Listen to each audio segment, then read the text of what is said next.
Oh, hey, it's Joe Pickup from SoMuchMonsters.com. I'm going to break down for you guys today the starting point of making a hard surface sword that will be ZBrushing and dumping into Skyrim at a later date. The steps would be the following. You want to break down your complex forms. So the simpler the object is, the easier it is to model. Things that are natural separations of materials are a great place to start with that. So a leather hilt versus metal blade, that's a great spot. We're going to try and focus on reinforcing edges in order to harden a shape and removing edges to soften forms. So we can actually have broad curves by having a simplistic model and learning how to control that. And we can reinforce corners to make that nice chiseled edge that we were looking for. And finally, the most important thing is to start by keeping it simple. Don't get overzealous and add 3 million polygons. We want to have the simplest possible mesh to start with. And I'm going to start focusing on one big element. That's going to be the blade. And we're going to simplify it a little bit. You'll see I'll set up first. I'll basically make the simplest possible mesh for, adding all these subdivisions is going to help us. The simplest possible mesh is just going to be an editable poly with just one plane centered. I think I've actually got a box right now, accidentally. Yup, got a box. So, box is no good. We're going to actually use a plane because we're going to just build one portion of this blade and mirror it a couple times to create the symmetry and get the full shape. So I'll center it again. You'll see there's no subdivisions. I want to make all of them myself. Convert it to an edit poly. It's on the 0, 0, centered up. So I can do some quick scales and move points around. And when I do symmetry, it'll flip it right over. So we get our editable poly, and we'll start out just by making the basic shape. The first thing we'll want to do is kind of get the tip to be the right size. So we'll kind of bring down, you can see the even shape of the main portion of the blade. We just need to tip off the top, but the rest of it will be kind of consistent width. So we'll get the width first. I'll edit the base later. But so we've got the width of the blade is going to be set up correctly. You can see kind of evening it out, trying to make it pretty close to the concept. It's not super important to follow exactly in this case. I'll shift drag to create an edge that will be connected and pull it up to where the tip would end. You can see if I shift drag on an axis, it'll stick to it. I pulled just on the y-axis and then I scaled it down in order to create the tip itself. Now you'll note that's the triangle, not a curve, but what we want to do is basically, like I said, start with the simplest possible shape. The simpler it is, the easier it is to work with the subdivisions. So the simple blade, easy. We can just do an inset to get the blade size, kind of set up the interior of the blade, and you can see the actual sharpened edge there by pulling out across the one axis. As we look at this, you can kind of see, and I subdivide it, you can see that it gets pretty soft. So we're going to get rid of the bottom of the blade to let that firm itself up. You can see that crisps up the edge. We can flatten that, pull that down into the hilt a little bit. And when we go back up to the top, you'll see it's really soft here. And when I add a connection, you can see it reinforces the edge. So the more edges I add, the more the form will solidify itself.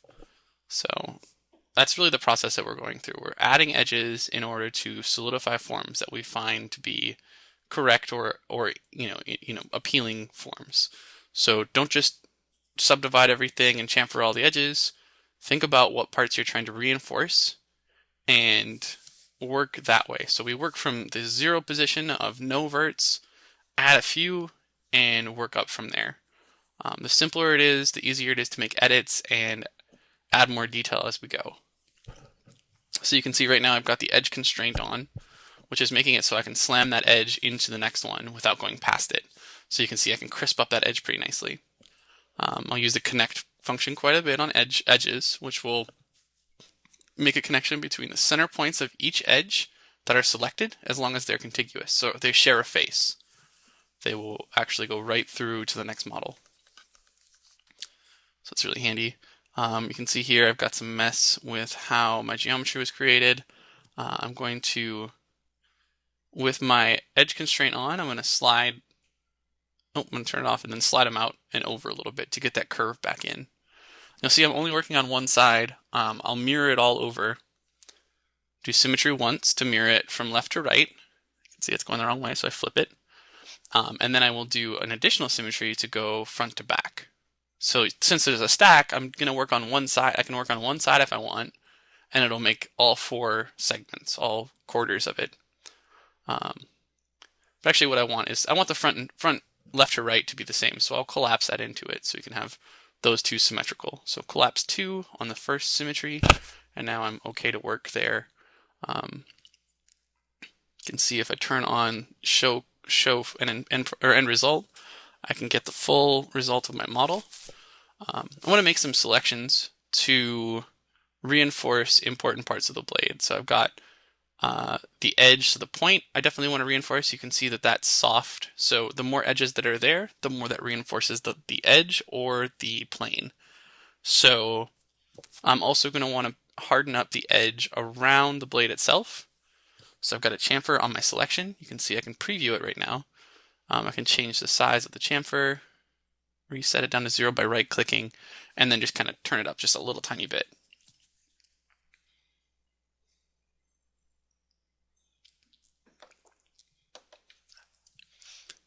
Just kind of look at the form as I'm doing it.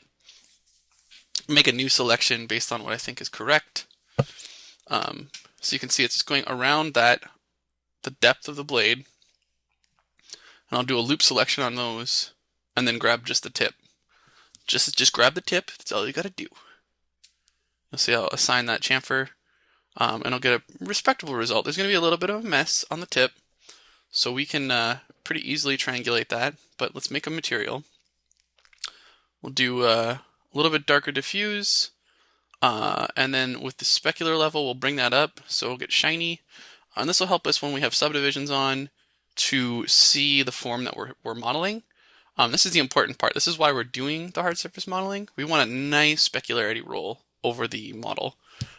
This will translate very, very, very nicely into our high res model when we sculpt. And then from there, when we render it down, we'll get it back into our low poly model. So we can have a really simple model with that same curvature, that same specularity rolling over it. If we go back up here, take a look at the shapes of the blade. We want to clean up a little bit, maybe move some forms around. I think the blade itself could have a little bit of a scallop just for the lighting to change a little bit, so it's not just a flat plane. I think that you can make lighting a little bit more interesting with just subtle changes. You'll see I'm going to scale this in just a little bit on the x-axis. You'll see the specular change just a tiny bit, and you'll see that spec change quite a bit. That will give us another nice form to represent in the lighting when we render it later. Turn up our subdivisions and kind of peek at it, see what it looks like. Like I said, this is all about starting low and working up. If we start high and work low, we'll end up having a total nightmare, complete shit show when we're trying to focus on more detailed passes, where right now I can make a quick loop selection and do a pretty broad change in the shape. If I got crazy with this, I would not be able to do the same. And editing the flow of these edges and planes would be very, very difficult.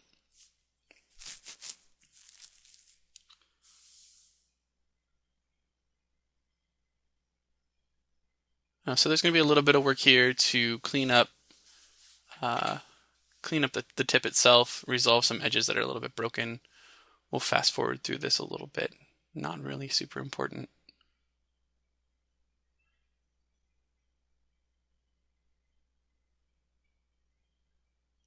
So we're going to go and edit down, add a little bit more detail to this. We'll do an inset, kind of bevel everything in, get a form that will kind of roll from the blade into a center flat area. And at the top here, it's going to be pretty simple. It'll just look basically like we did a little bevel in, but towards the bottom, we'll try and make it a little bit more interesting. So you can see I'm not actually concerning myself with the fact that it's smoothing incorrectly on the top. for the shape that I've actually represented. I'll go and edit the geometry to work correctly and reinforce that corner again.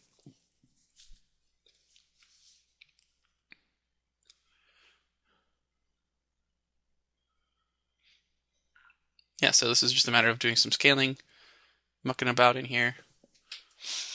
You can see, being careful a little bit here.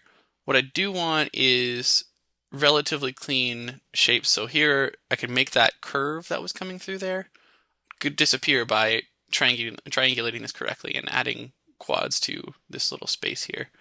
You zoom in, you can see if I'm going to do a connection on both sides of these three edges, connect through the middle, and I'll just slide those up to, edge constraint. I'll just select one at a time, and edge constraint and slide it up to the base, up to that crease, and pull it back just a little bit, and then we'll do the same on the other side. This doesn't have to be super accurate. The more accurate it is, obviously the better, but not going to be the end of the world if we spend a little bit of time noodling with it. I'll connect up corner to corner, and once that's done, you can see there's a center line there that doesn't necessarily need to be there. So we'll target weld across. So we'll just have one quad through that strip in the middle, and then once that's welded, we'll actually have that be a contiguous edge loop or edge ring, and that will be square again. We'll make one triangle down where it's not going to matter. Pull it down to a plane, an area in the plane where it's going to be pretty flat. So connect from here down to here.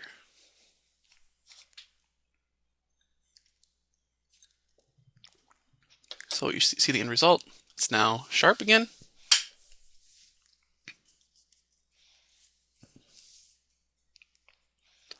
And now we'll do one more set of chamfers around the form that we'd created in that bevel to crisp it up. Like I said, we always want to reinforce edges that we like, and the less detail we have, the softer and smoother those areas will be. So in this case, we want more detail to harden it. So we just make a chamfer and make a very short chamfer. Make sure we get the right music on. And then reshape the blade a little bit. I want a little bit more curve on the tip.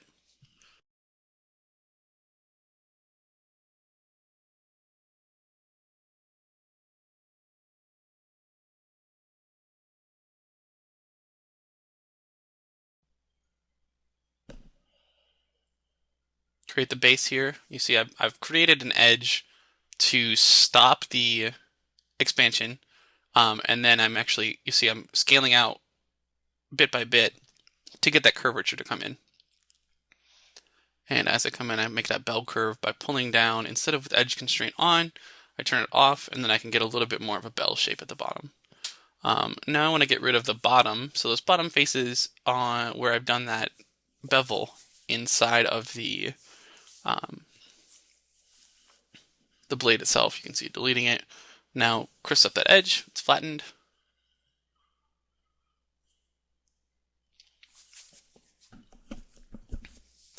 Some pinching just from the scaling I just did, so I'll pull those out a little bit so they don't pinch when it mirrors.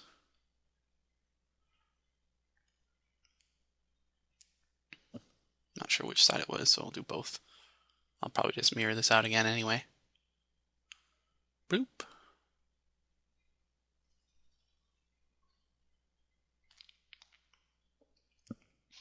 And so let's make the blade itself, the base of the blade, a little bit more interesting. It's not going to just be a straight line.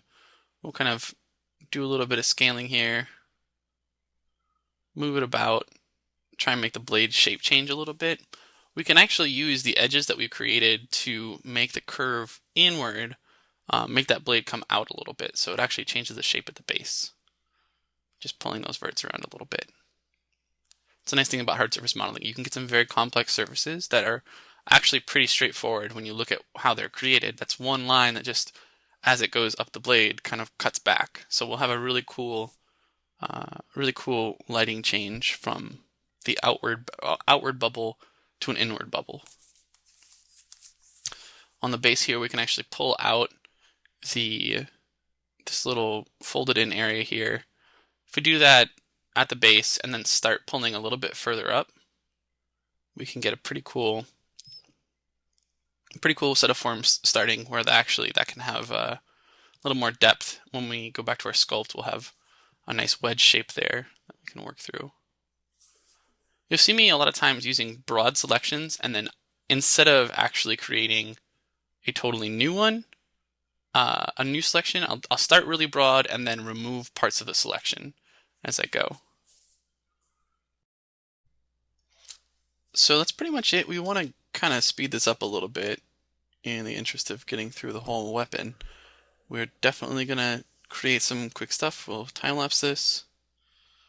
The overall process, like we said, is building simple shapes and reinforcing the form in both edge and surface. The more edges you have, the firmer the surface will be.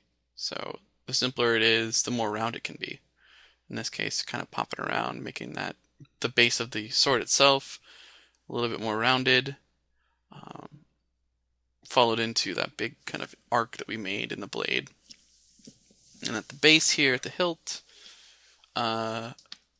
we have some pretty simple shapes. You can see just a 6-sided cylinder to make the handle itself, and the handguard will actually build out of a plane. You can see I'm adding from that simplistic form. I've actually created a 3D shape and done some beveling. But the overall process never really changes. It's the same thing. We want to watch the peaks and valleys when we start out here, find the outer reaches of each form, and once we subdivide, when we turn on our NURMs or Turbo Smooth, or whatever we use, we were watching to make sure that the forms are actually holding up the surfaces that we're trying to create. So if I want to have a nice sharp edge on the outside of the blade here, I can get that pretty easily by just chamfering an edge. If I want to create a scallop or like a curve shape here, you will see in the center of the hilt itself, when I scale in the outer edges, the center will create a curve because there's very little detail in comparison to the outer extremities. And it's just a consistent thing. So, reinforce, scale in, scale out. You can see there's the curve I was talking about. And that's going to have a really nice lighting plane when we rotate our model. Once we've got all that subdivision on it, it's going to look real sharp. Started with a cylinder for the base here, for the bottom of the sword hilt, and or pommel, I guess that would be. The base itself was started from a cylinder, and you'll see I've started real simple, and I've been reinforcing with some extra edges, testing out chamfering, seeing where I should add those chamfers. You see the center line did not need that. It actually made a crease that I didn't want. So I removed the selection before I actually apply the chamfer. Building through, scaling in, doing a little inset, and then using my edge constraint to keep the plane the same, but change the distribution of those verts so that they would follow the shape of the handle itself. Using grow selection a little bit to increase selection from something that I can control, and then removing the extremities so that I can keep it just down to that one bit that I'd selected. Even though I have a bunch of chamfers in there, I can make sure I get all of them selected. Adding a little bevel, try and make that handle look like it's set into the base a little bit more. Here we've got a little bit of a problem. There's a hole in the bottom of our mesh. It looks like it just wasn't welded on the center line, so I've collapsed some edges. I'll collapse some loops and bring it back to a cap state. I think I have some extraneous edges here. There's one edge that's creating a quad that doesn't necessarily need to, so we'll just get rid of it. Redistribute these to make that curve come back a little bit. That nice semicircle. And the last little detail here is the extra bit for the blade. You can see I'm building a triangle separate from the mesh, and I pulled it away from the model, using some freeform deformation to get the slope back, but keep the overall depth at the base. so we can get a consistent slope through the whole thing, and then just doing some simple chamfers. That's really all this ended up being. So remember, start low, work high, and when you actually do get to the point where it's high resolution, think about the shapes that you can separate out. Don't make things overly complex. So for instance, this triangle that I've added to the base of the sword, when I bring that into ZBrush, I can dynamesh it and create, one single mesh for the whole blade that I can sculpt right over, so I can do my scratches or my dings and dents right over the top of it, and I won't actually have any interaction I'll have to worry about. It'll look solid and separate, but it will also look super clean, and I won't have to deal with the 3,000 extra edges. And that's it. Thanks for watching. This is Joe Pickup from SoMuchMonsters.com.